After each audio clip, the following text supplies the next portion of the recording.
Ang ginawa ng mga lokal sa pamilya ng lalaking ito ay purong kasamaan. Siya ang totoong buhay na Pennywise. Noong 1954, si Victor Lane ay isang mabait na clown na nag-perform sa Black Hollow Carnival sa isang maliit na bayan sa Ohio. Ngunit ang buhay ni Victor ay palaging puno ng sakit.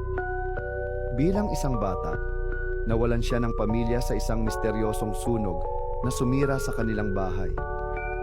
Tinawag ito ng mga tao bilang isang aksidente. Ngunit narinig ni Victor ang mga lalaking nagbibiruan tungkol kung paano ang mga kakaibang tao ay nakuha ang nararapat sa kanila.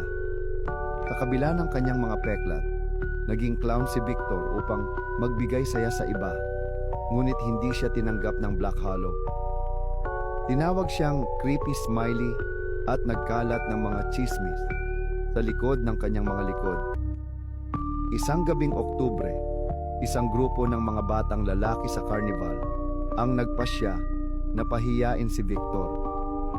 Sinunog nila ang kanyang tent habang siya ay nagpe-perform, na sumira sa kanyang mga props at iniwan siyang may malubhang paso sa mukha.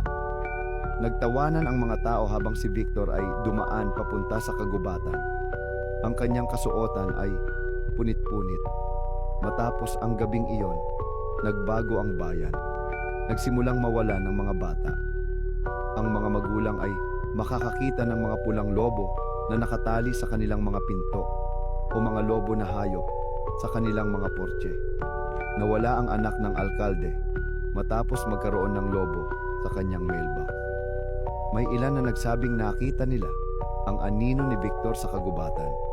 Ang kanyang lipas na make-up at peklat na mukha ay makikita sa ilalim ng kanyang punit-punit na maskara.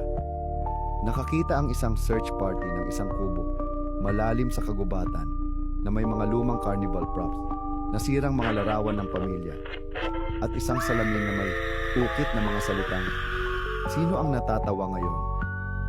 Ngunit si Victor ay nawawala na. Ngayon, tuwing Oktubre, may mga pulang lobo na lumalabas sa paligid ng Black Hollow. Sabi ng mga lokal, ito ay isang babala. Hindi pa nakalimutan ni Victor, at ang clown ng Black Hollow ay palaging bumabalik, at bawat taon may isang nawawala.